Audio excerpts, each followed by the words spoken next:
जब संविधान को सरेआम धज्जियां उड़ाई जा रही हैं, लोग एक शब्द बोलने को तैयार नहीं है। किस बात का डर है? किस चीज से डर रहे हैं? खोने को क्या है? अब पाने को लिए पूरा का पूरा संसार बचा हुआ है, क्या खोएंगे? इससे और ज्यादा बुरा कुछ हो सकता है क्या कि इस देश में जिसके ऊपर आपराधिक मुकदमे चल रहा हो, देश का गृह मंत्री बन करके बैठा हुआ है। इस पे कोई बोल क्यों नहीं रहा है? कैसे बोलेंगे? क्योंकि बोलेंगे, अगर सुबह में बोलेंगे तो शाम को ईडी का नोटिस आएगा, और शाम को जब ईडी का नोटिस आएगा तो रात को चुपके से मुलाकात की जाएगी, और सुबह को जो कांग्रेसी था वो रात होते होते अगली सुबह भाजपा ही हो जाएगा। तो ये जहां से जाकर के सवाल उठाते हैं वहीं से जाकर के इनको जवाब दिया जा सकता है। मजेदार बात यह है कि शिवाजी का जो मुख्य सेनापति था वो मुसलमान था, और दूसरी तरफ मुसलमानों की तरफ से जो सेना लड़ने के लिए आई थी उसका जो मुख्य सेनापति जो था वो हिंदू था। ये लड़ाइयां किसी भी धर्म के आधार पर नहीं हुई है, ये लड़ाइयां राज के लिए हुआ है। मंदिर और मस्जिद गिराए गए हैं, लेकिन मंदिर और मस्जिद धर्म के लिए नहीं, संपदा के लिए गिराए गए हैं। आप देख लीजिए, आपको इतिहास में यह मिलेगा कि हिंदू राजाओं ने मंदिरों को तोड़ा, यह इतिहास मिलता है, और मुसलमान राजाओं ने भी मंदिरों को तोड़ा। आपको यह भी उदाहरण मिलेगा कि हिंदू राजाओं ने जिन मंदिरों को तोड़ दिया, मुसलमान राजाओं ने उसको दान दिया है। आप टीपू सुल्तान के बारे में एक कहानी पढ़ सकते हैं कि मराठों ने एक मंदिर को 2 बार गिराई और टीपू सुल्तान ने 2 बार उसको अनुदान दिया। ये इस देश का इतिहास है। आज उसी इतिहास को तोड़ने मरोड़ने की कोशिश की जा रही है, और जो इतिहासकार इसके ऊपर सवाल खड़ा कर रहे हैं, अभी इतना बड़ा वर्डिक्ट आया है, उस वर्डिक्ट के बाद देश के 2 प्रमुख इतिहासकारों ने इस पर सवाल उठाया है। एक डीएन झा ने कहा कि यह फैसला बहुसंख्यकवाद से ग्रसित है, और उनके बारे में आप जानते हैं कि वो एंशिएंट हिस्ट्री के बारे में, मेडिवल हिस्ट्री के बारे में उन्होंने बहुत काम किया है। जो दूसरे इतिहासकार है रोमिला थापर ने भी कहा कि हमारा देश धीरे धीरे जो डेमोक्रेटिक मूल्य हैं उसको खोता जा रहा है। और सबसे मजेदार बात, जो गांधी जी के प्रपौत्र हैं तुषार गांधी ने कहा कि देश की परिस्थिति ऐसी है कि कल को यह मानते हुए कि गोडसे ने गांधी की हत्या की, फिर भी उसको बरी कर दिया जाएगा। ये जो तमाम तरह के सवाल आज उठ रहे हैं, मैं समझता हूं कि उसको लेकर के एक वैचारिक पोजीशन लेने का जरूरत है। हो सकता है कि आप इलेक्शन हार जाएं तो कौन सा जीत रहे हैं, हो सकता है कि हार जाएं, लेकिन अगर आप सही विचार को लेकर के आगे बढ़ेंगे तभी जाकर के लोग फर्क कर पाएंगे, तभी जाकर के यह पता चल पाएगा कि विचारों की लड़ाई कौन लड़ रहा है।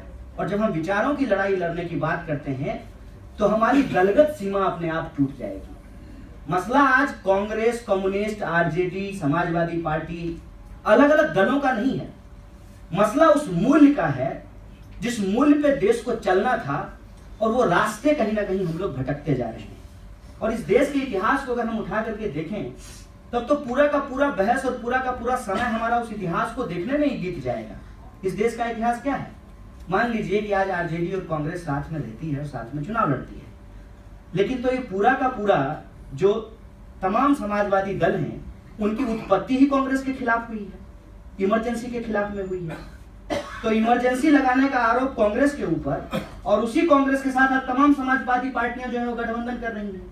90 में जो लालू जी की सरकार बनी थी, मैं यहाँ खड़ा होकर के बोल रहा हूँ और हिस्ट्री बता रहा हूँ, वो सरकार कांग्रेस के खिलाफ बनी थी, और उस सरकार को बीजेपी, मेरा बात याद कीजिएगा, बीजेपी भारतीय जनता पार्टी और communist party of India, left और राइट, दोनों मिलकर के सपोर्ट किया था सेंटर को हराने के लिए। ये इस देश की हिस्ट्री है।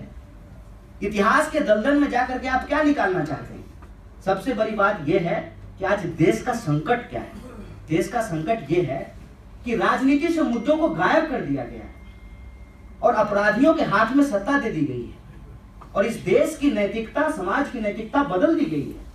और वो नैतिकता अगर इसी तरह से चलती रही जो बदली गई है, तो आप देखिएगा कि मौलाना अबुल कलाम आजाद को ये लोग जिहादी बना देंगे, और इस देश में जो धार्मिक हत्याएं करने वाली हैं, वो क्या नाम है उनका, कौन सी ठाकुर है, हाँ मुझे नाम भी नहीं याद, हाँ उनको जो है इस देश में शिक्षा मंत्री बना दिया जाए।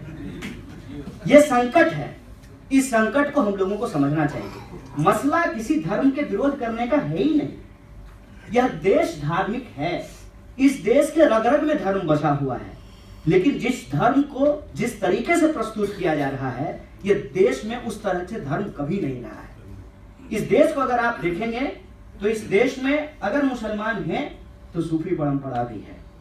इस देश में अगर आप हिंदू ट्रेडिशन को देखेंगे, अगर लोग शिव की भक्ति करने वाले हैं तो लोग दुर्गा की भक्ति करने वाले, शक्ति की भक्ति करने वाले भी लोग हैं।